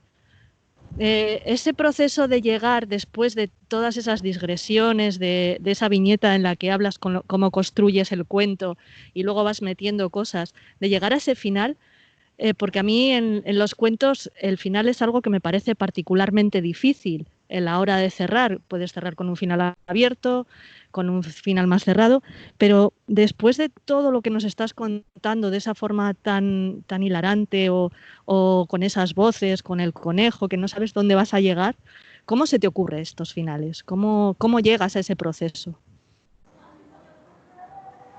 Buena pregunta. Lo que pasa es que, bueno, en el caso de ese relato, para mí es un poco justamente un final abierto y de hecho, pues en conversaciones con algunas lectoras y lectores que lo han leído, me he dado cuenta pues de que en efecto se ha interpretado de diversas formas, entonces tampoco quisiera pues como yo cerrarlo a una o decir que pasa tal cosa o pasa tal otra, porque creo que en efecto se presta a varias interpretaciones, pero ese relato, pues, insisto, está como un poco abiertamente inspirado en la película Donnie Darko, que no sé quiénes la hayan visto o no, y no sé si arruinar el final o no de Donnie Darko, pero Donnie me Darko. parece... Sí, no, que me preguntaba Ramos que cómo era la película. Donnie Darko, sí, es una película que para mí fue importantísima y es maravillosa, que es justamente un adolescente que se psicotiza y pues se le aparece este conejo un poco diabólico que le da órdenes, entonces pues en eso estaba basado el cuento, pues por eso se llama Claya Darko la protagonista, pero a mí me parece que, digo, quizá en el caso del primer relato esto es un poco menos claro, aunque creo que también vale, y estoy de acuerdo con que en los cuentos, digo, en las novelas supongo que también, pero en un cuento el relato pues es muy importante porque es como en esta imagen, creo que es de Cortázar, ¿no? De que el cuento te vence por knockout, pues el final es lo que te da el golpe para el knockout, valiéndose de esa imagen y sobre todo en el cuento de la chica adolescente, justo con esta cuestión, pues, psicótica, supongo que le podríamos llamar, y delirante, y como este mundo tan fantástico, o tan terrible, o perversamente por momentos fantástico que ella experimenta, pues a mí me parece que en un cuento así, y entiendo que puede haber pues muchas visiones distintas y no necesariamente todo el mundo lo resolvería igual, pero a mí en particular me pareció pues, que ese cuento de alguna forma necesitaba una especie de gran final porque realmente para mí una de las claves en las que se puede leer este cuento, la visión de la chica, pues es que ella no encuentra su lugar en el mundo real, en la realidad que se le ofrece y de alguna forma por eso habita espacio que, si bien es fantástico, pues toma este giro un tanto terrible. Entonces para mí tenía que ser un final pues que incluso trágicamente, supongo, pero que le permitiera a ella pues escapar de esa realidad que es lo que en el fondo le resulta un poco insoportable. Entonces para mí eso es de alguna forma, pues no quise decir una conclusión lógica, pero sí una especie de redención, ¿no? O sea, es curioso porque no es que yo pudiera decir que es un final feliz, porque pues ciertamente no lo es, pero de alguna forma sí lo es, porque, insisto, le permite, aunque sea trágicamente, pero escapar de este espacio pues, que ella vive como una realidad que la rechaza, que la margina, que la oprime, donde ella no cabe, digamos, de una manera incluso literal, porque una de las cosas que se le recalca a menudo es su obesidad, entonces es como si incluso físicamente no cabe en este mundo, o se le hace sentir que no cabe en este mundo, y entonces de alguna forma este espacio en el que ella desemboca en el final del cuento, pues es una redención o un escape de todo esto. Y en el caso del primer cuento, pues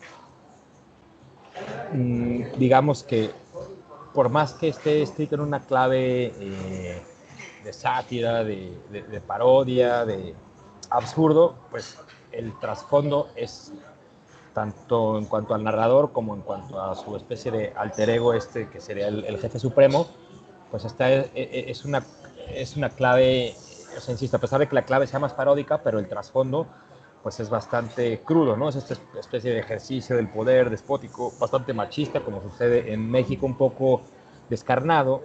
Entonces, digamos que ese final es como una forma pues de que no haya redención para ninguno de los dos, ¿no? O sea, es como de pronto, pues sí, volver o sea, porque no podía tener ese cuento, digamos, en mi opinión, un final feliz, donde ellos gobernaran felizmente los siguientes 40 años, ¿no? O sea, tenía que haber como una especie de vuelta a pues, un espacio de normalidad frente a un ejercicio que, insisto, aunque esté contado en una clave de risa, pues si se le mirara bien, tiene como una especie de fin perverso, entonces por eso me parece que ese final funcionaba bien, pero bueno, pues tampoco sé si me toca decirlo a mí, ¿no?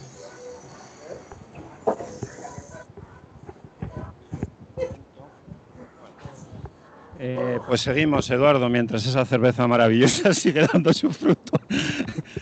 Hostia, qué bueno. A ver, hay dos relatos donde tocas, cómo no, pues bueno, a los colegios de monjas. Bueno, son dos enfoques bien opuestos y bien atractivos ambos dos, ¿no?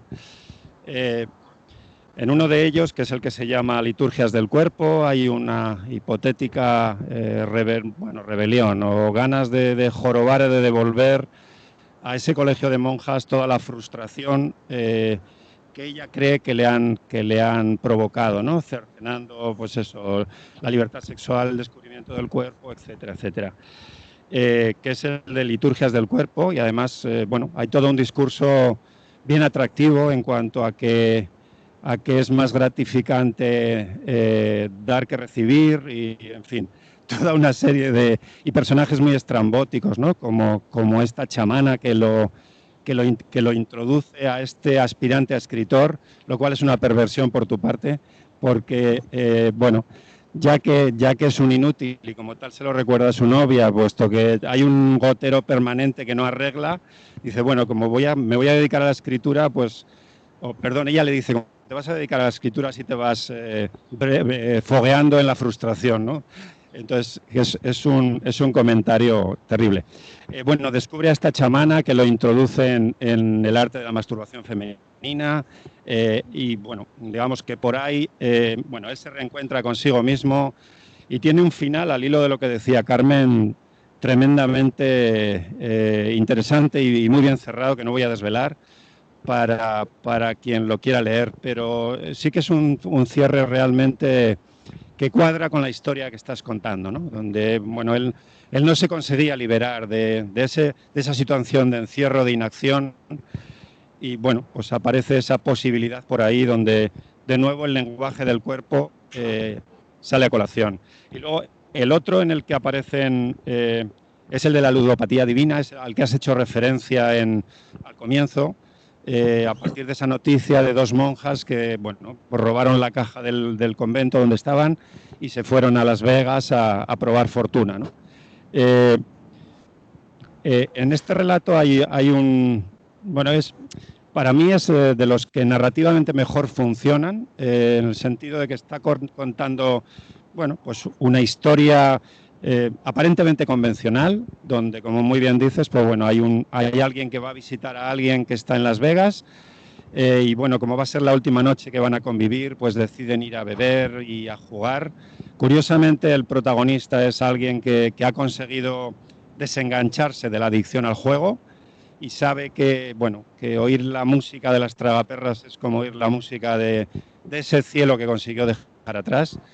Bueno, obviamente, además hay toda una serie de reflexiones psicológicas muy interesantes, ¿no? Como diciendo, yo ya he salido, soy capaz de empezar y parar cuando quiera, en fin, todas esas retahílas que todos sabemos que cualquier persona que tiene una adicción, pues bueno, está abocado de nuevo por la ladera a caer en la misma, ¿no? Y bueno, hay toda una especie de transformación de estas monjas francamente interesante, ¿no? Y de él aproximándose a ellas, cómo ellas lo acogen y lo intentan justificar su presencia en Las Vegas como reconduciéndole hacia el lado del bien, ¿no? O sea, como que es una labor moral la suya, ¿no? Acoger a esta persona que a su vez les asesora y ayudarle, ¿no? Y qué bien esa pareja de monjas, cómo tú has construido, pues una más mojigata, otra más liberal, que como bien dice, ya ha conocido los placeres carnales antes de dedicarse a Dios, en fin. Es un poquito enlazando con lo que te decía antes. Creo que apuntas hacia determinadas estructuras, en este caso religiosas, también apuntas hacia estructuras políticas, y hay 2 aproximaciones bien interesantes, ¿no? En una de ellas, pues esa denuncia de las hipotéticas frustraciones que se generarían en el recorrido educativo en una institución religiosa, y en otra, estas monjas atípicas, pero que a su vez le dan una oportunidad a este hombre como de, bueno, pues una nueva oportunidad, ¿no? de volver a vivir. Sí, no, pues gracias. Es que creo que, y esto es algo que también ya hemos bromeado alguna vez Julián y yo, creo que tengo una pequeña obsesión con las monjas porque, por ejemplo, en este libro de 8 relatos, pues en 2 hay monjas que juegan un papel importante, y en la novela En Cinta Negra también hay como toda una subtrama en un convento. O sea, creo que las monjas han jugado un papel importante en lo que he escrito hasta el momento, pero creo que hay una explicación un poco freudiana al respecto, porque mi familia paterna es ultra conservadora, ultra católica, y mi abuela, que ya no vive, pero era del Opus Dei, ¿no? Y entonces, por suerte no tuvimos tanta influencia educativa de mi familia paterna, de mi abuela, porque, bueno, por otro tipo de razones, pero sí, ciertamente fue algo con lo que crecimos.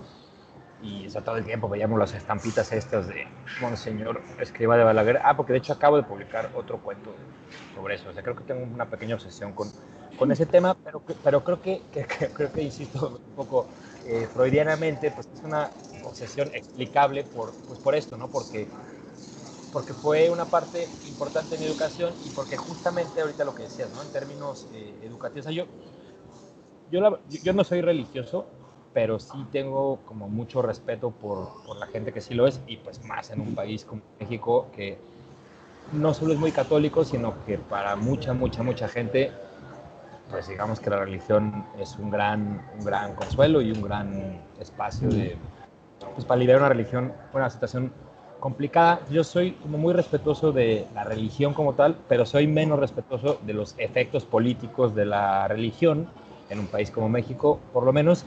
Y sobre todo, y ahí es donde creo que hay como mucho material literario, tanto para temas más serios, pues como para temas más lúdicos, como ese espacio de hipocresía, ¿no? Donde chocan pues estos preceptos religiosos, esta visión pues súper rígida, súper moral, y eso yo lo vi mucho con mi familia, ¿no? O sea, en mi familia pues había tal cual, o sea, como mucha O sea, mi abuela era del Opus Dei, era como no sé si ubican este chiste de Quino, de Mafalda, donde está, es que no sé, para mí Quino y Mafalda fue como muy importante en mi formación, y hay un chiste donde está Susanita, que pues un poco representa, ¿no? Estas como señoras de alta sociedad, y le dice a Mafalda, no, cuando yo sea grande organizaré cenas de beneficencia para los pobres, donde daré pavo y champaña y no sé qué, o sea, como que enlista así como una cena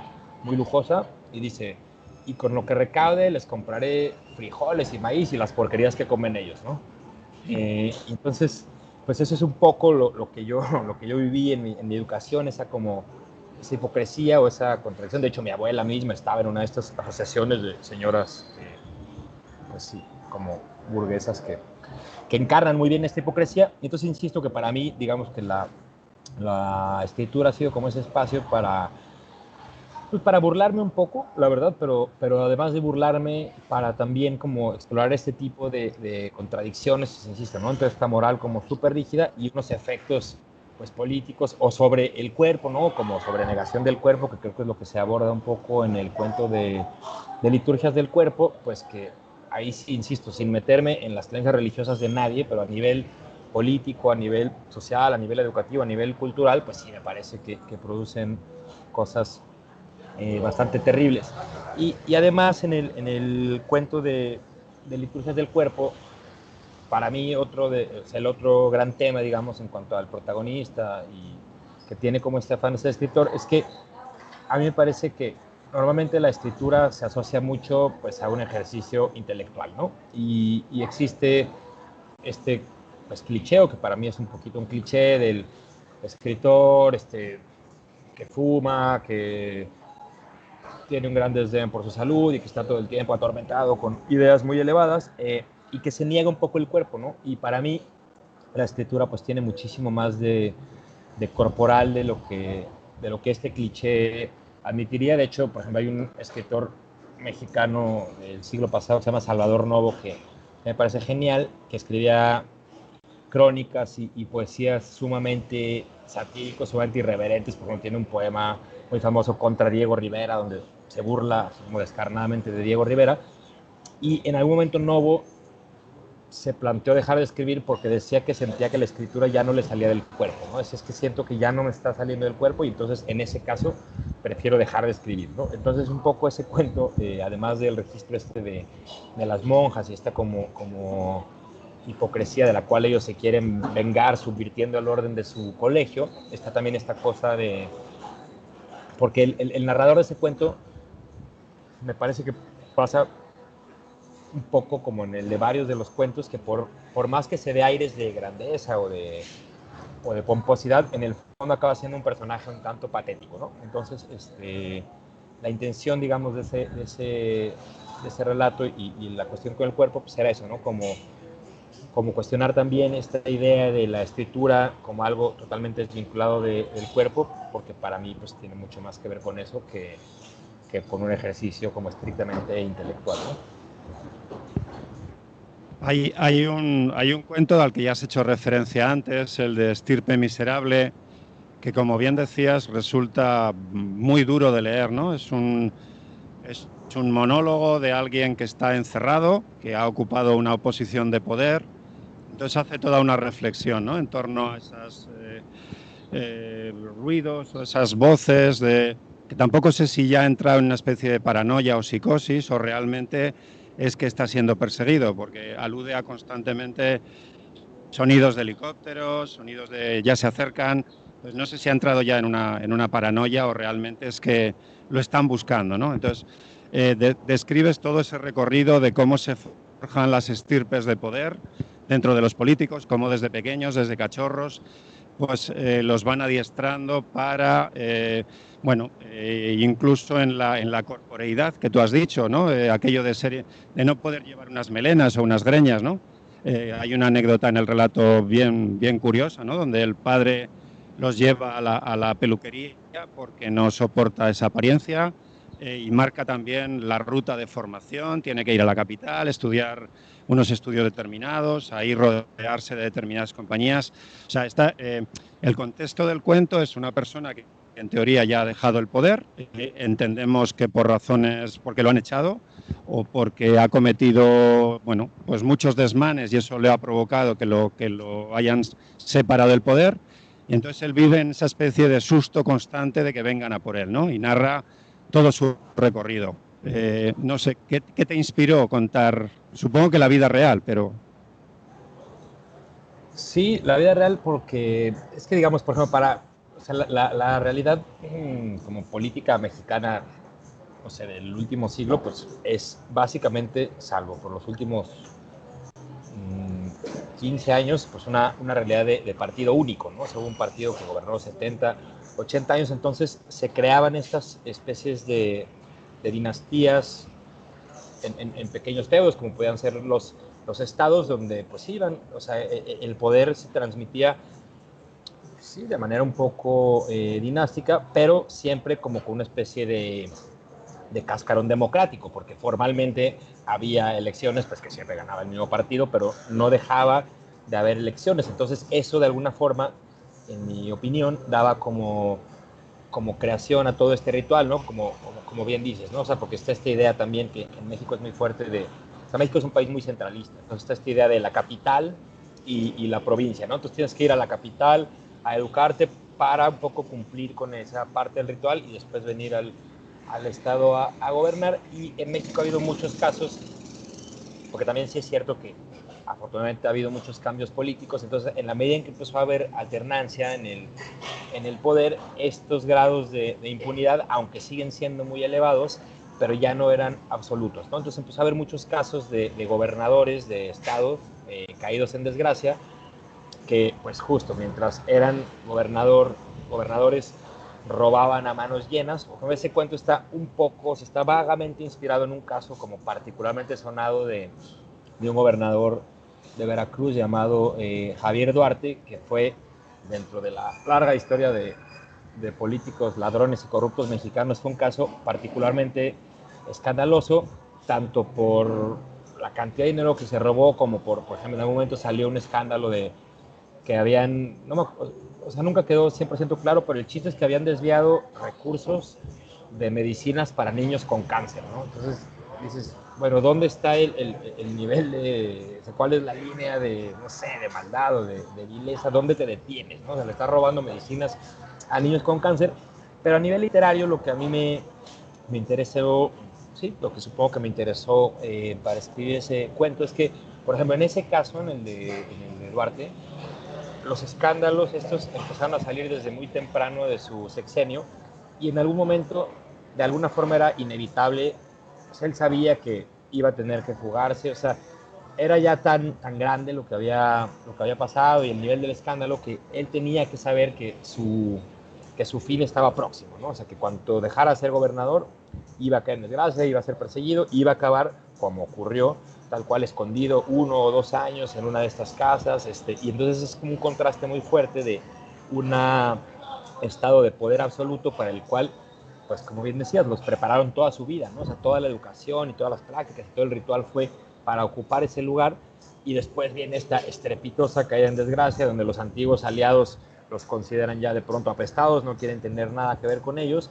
Pero lo que me llama la atención es que él sabía que eso iba a pasar, y aparentemente, por ejemplo, lo que sucede en el relato o en el monólogo de los videojuegos, aparentemente en ese caso pasaba. O sea, que en los últimos meses, como Duarte ya sabía que iba a caer en desgracia y que probablemente iba a ir a la cárcel, al parecer pasaba emborrachándose y jugando videojuegos. Pues esa era como su forma de esperar a que llegaran por él, aunque ahí todavía como gobernador. Entonces, pues no sé, supongo que lo que me interesó a nivel literario para escribir el relato es cómo puede ser la mentalidad de alguien que se comporta políticamente de esa manera, pero que, insisto, ya sabe que su desgracia, o sea, porque no están tan, o sea, en ese caso creo que no podía estar tan loco como para pensar que encima de todo iba a salirse con la suya de alguna forma, ¿no? Entonces, como esa especie de psicología del poder, que parte creo yo, de un supuesto de hereditario, como de este puesto me corresponde a mí por derecho y por tanto puedo hacer lo que yo quiera. Y bueno, pues era un poco ese ejercicio. Y por eso es un monólogo que, si te fijas, no tiene ninguna interrupción, porque creo que tiene mucho de esto que dices, ¿no? De la cosa paranoica, que ya se le mezcla él mismo la parte real con la parte paranoica, la ficción, está borracho, está empastillado. Entonces es como una especie como de flujo de conciencia, digamos, de alguien que pasó de ser como una especie de zar con poder absoluto a un apestado que literalmente está esperando que vengan por él para pasar el resto de su vida en la cárcel, ¿no? Como ocurre.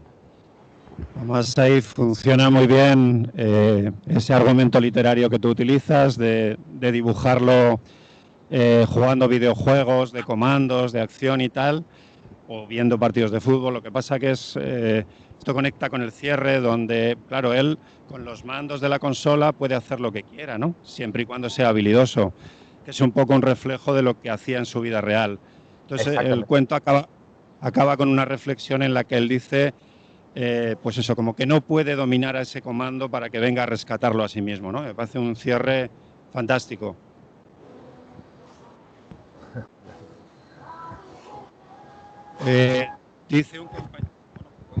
Dice un compañero si puedes leer un párrafo de alguno de los... Pero que no tiene el libro, ¿no lo tienes, no, Eduardo? No lo tengo aquí. No te preocupes. Podría como buscar rápido un PDF si me dan un minuto, pero no sé si lo encuentro.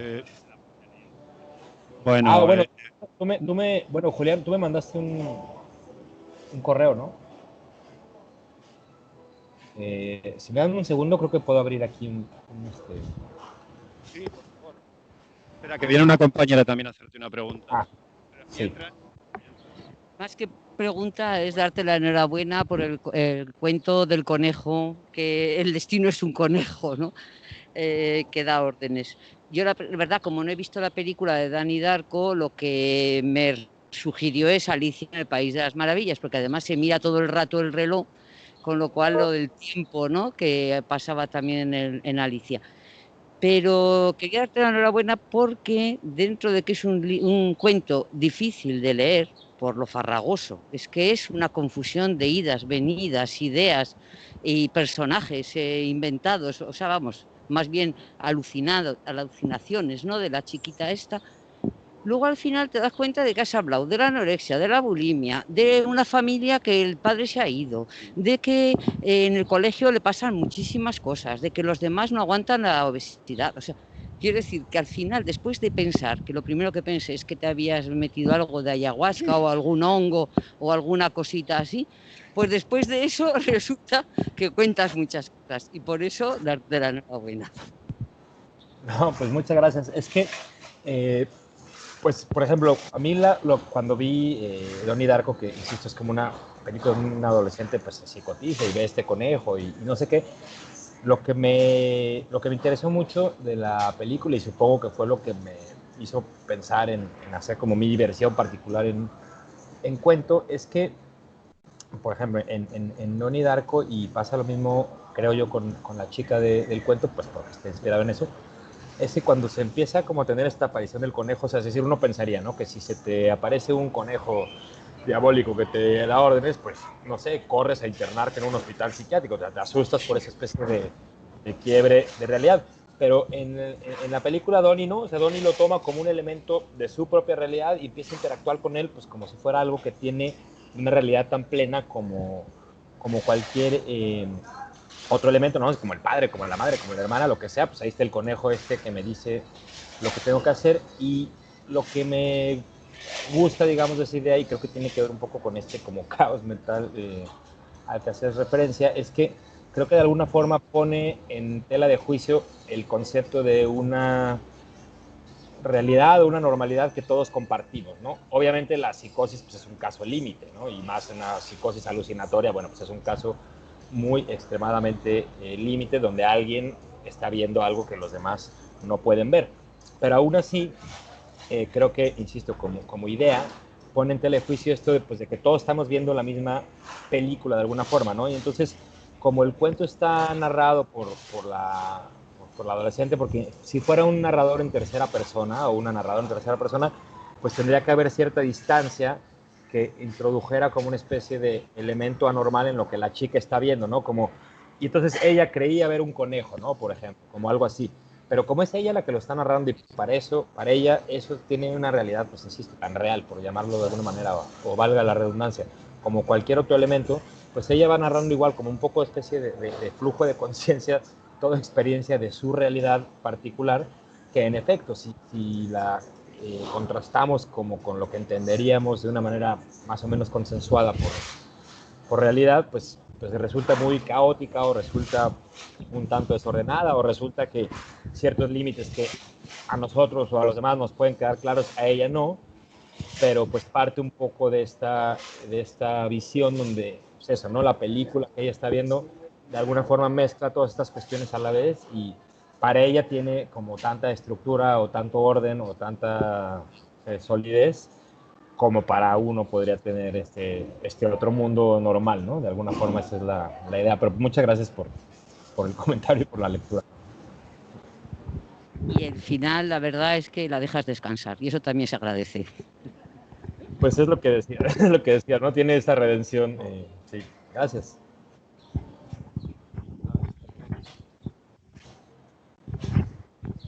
Hola. Yo quería saber, porque como te ha dicho Ángel, estuvo hace 15 días, estuvimos de charla con Liliana Blum, mexicana como tú, y nos contaba lo difícil que era que autores mexicanos se publicaran aquí en España. Entonces a mí me gustaría saber qué te supuso para ti y cómo se produjo el encuentro con Pepitas para que te publicaran. Pues, o sea, el encuentro fue pues porque yo le mandé un correo a Julián y le dije, tengo una novela llamada La Suma de los Ceros, que por una amiga en común, una amiga que también está en el mundo editorial, que la había leído y me dijo, oye, este libro, o sea, sus palabras fueron, este libro es un libro totalmente Pepitas, ¿por qué no se los propones? Y pues tal cual, eso hice, o sea, me conocieron el correo Julián. Nos conocíamos muy brevemente, o sea, nos habíamos visto como años antes en un encuentro de editores, pero la verdad es que creo que no teníamos así como una relación así estrecha. Entonces, pues escribí un poco así por esta recomendación de esta amiga. Y la verdad es que sí me dio mucho gusto que Julián se interesara en publicar el libro. Digo, en primer lugar, por lo obvio, porque Pepito es una idea que me gusta mucho y la idea de publicar ahí me gustaba mucho, pero también un poco más vinculado con esto segundo que dices, porque aunque la novela no, o sea, ocurre en una especie de comunidad ficticia llamada Villa Miserias y pues nunca se dice dónde es y aunque los personajes pues, obviamente hablan muy mexicano, pero no se dice esto es México, entonces, pero pues sí es un libro muy vinculado a así como a cierta mentalidad, incluso, insisto, a nivel lingüístico, a cierta mexicaneidad. Entonces, pues sí te queda, o a mí me quedaba la duda de, pues si es un libro como que solo pudiera llegar a interesar en México, o a ser como leído, sí, como no comprendido, pero como que solo pudiera apelar a gente, a mexicanos. Y pues el hecho de que Julián lo quisiera publicar, pues me animó un poco a pensar que pudiera ser también leído desde fuera. Ahora, creo que eso que dice Liliana, pues sí es muy cierto. Digo, Julián lo sabe bien porque tiene esta colección que a mí me parece maravillosa y obviamente no lo digo por mis libros, pero la de América Labs, donde ha publicado, por ejemplo, autoras mexicanas muy buenas como Verónica Gerber o ahora Jasmina Barrera, o pues, tiene el libro de Canek Sánchez Guevara. O sea, creo que es una colección muy sólida, pero creo que desgraciadamente, según entiendo, pues las ventas no son particularmente robustas y pues creo que tiene que ver con esto que dices de la dificultad de autores y autoras mexicanas ser leídos en España, pero también la verdad quisiera decir algo que siempre que sale este tema digo, es que hay una especie como de queja, pues que la entiendo en términos políticos, ¿no? Como este marco, no sé, que todavía sigue vigente, ¿no? Del colonialismo, no, es que en España no nos leen a los mexicanos, o no nos leen a los latinoamericanos, pero la verdad es que lo contrario también es cierto. O sea, en México prácticamente tampoco se leen, no solo digo autores españoles, o sea, casi no se leen, salvo los grandes nombres, pero es muy raro, o sea, se leen muy escasamente mismos autores latinoamericanos, o sea, creo que es un problema más global de lo que parecería, a que nada más no se lean a los latinoamericanos En España creo que, insisto, tampoco se lee a los españoles acá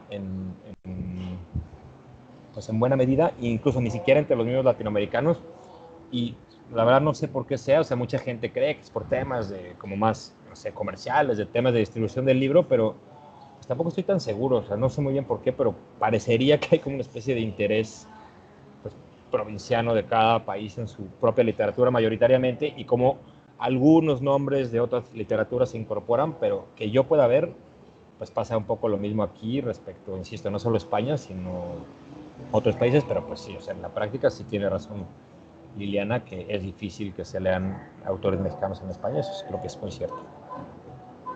Muchas gracias. A ti.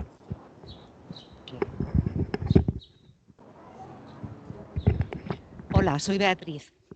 Hola. Mira, yo quería preguntarte varias cosas, dos en concreto. Yo solamente he leído los 2 relatos que nos ha dado Ángel, entonces solamente puedo hablar de esos 2 y decirte que me han gustado mucho. También el segundo, como a la compañera, al principio me costó bastante entenderlo. Tuve que darle una segunda lectura, pero luego de esa segunda lectura ya la verdad es que me gustó mucho. Lo leí como muy despacito, centrándome, y me gustó mucho. Pero mi pregunta va más que nada del primero. Bueno, primero te voy a hacer una pregunta que no tiene nada que ver con el libro, y es que está dando ese sitio mucha envidia, esas cañas que estamos viendo ahí de Chiringuito con la cerveza.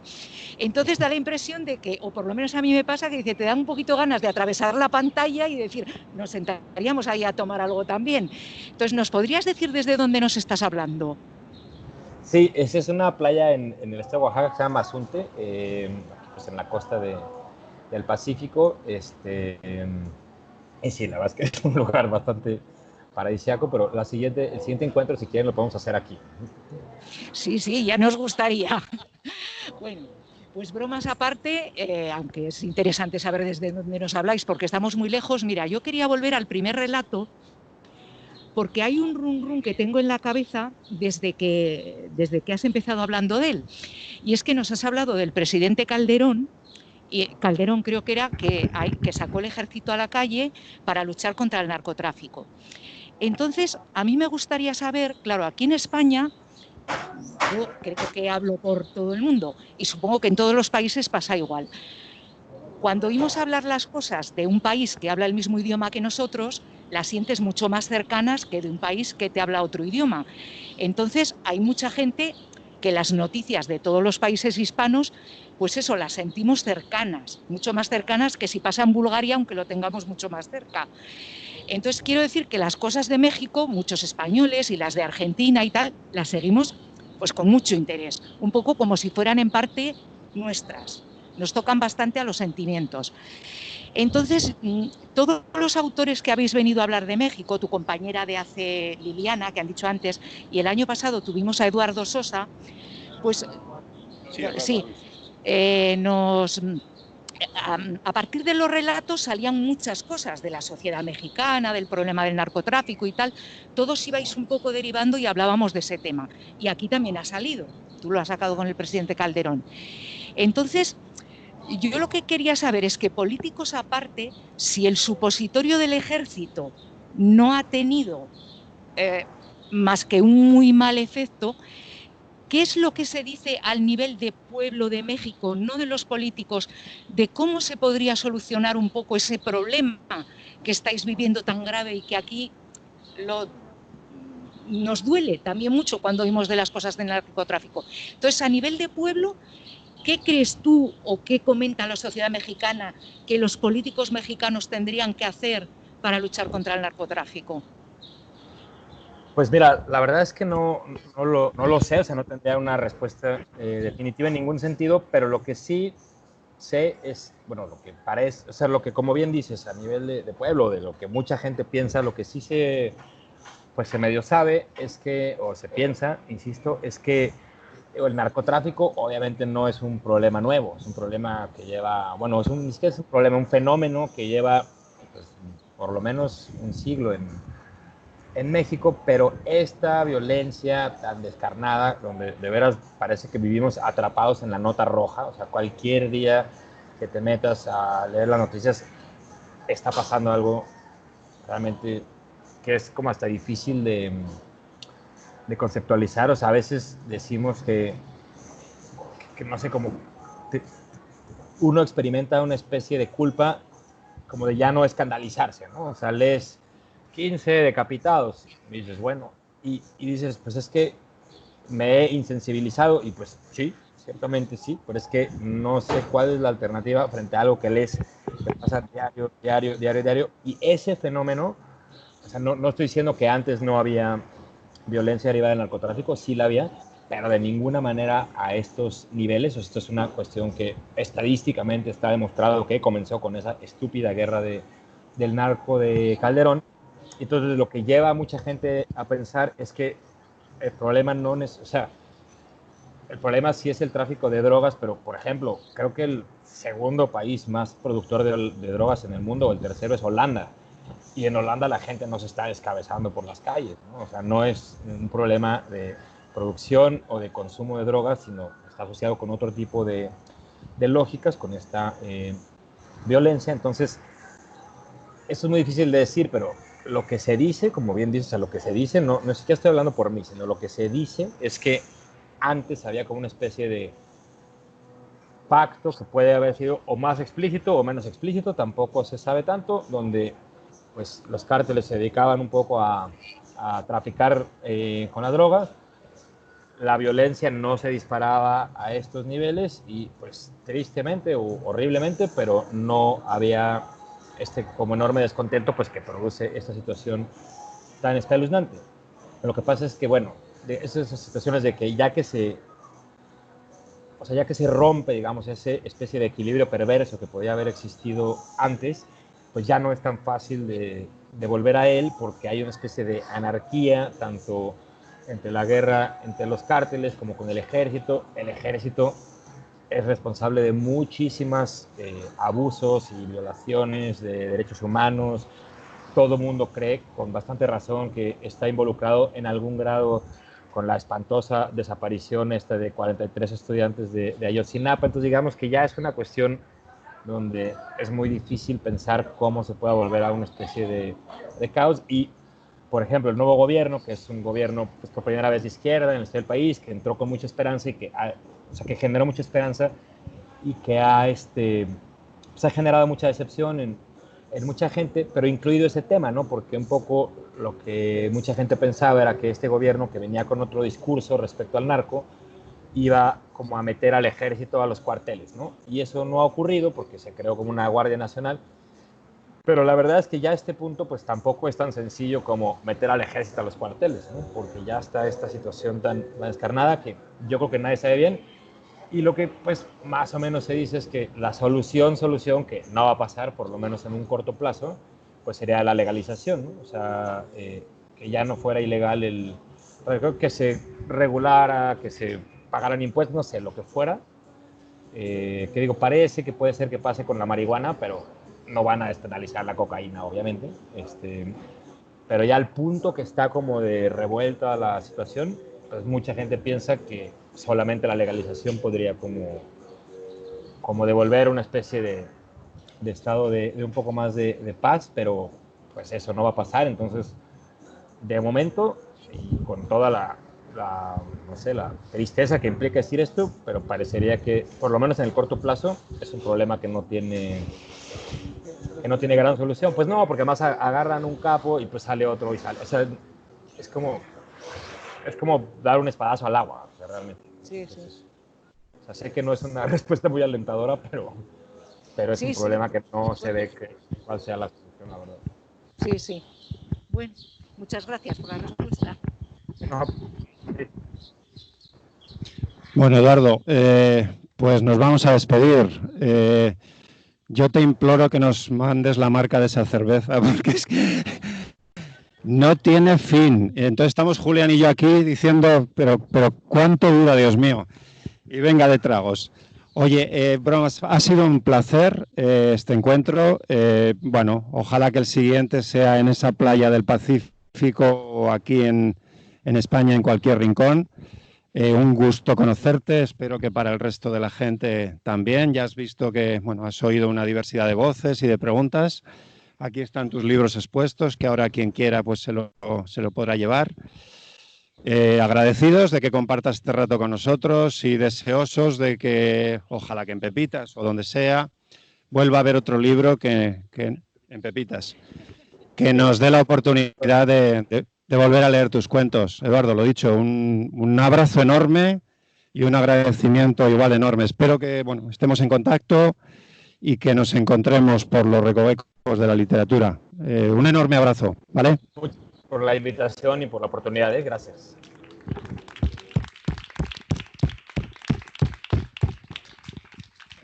Chao. Hasta luego. Buen día.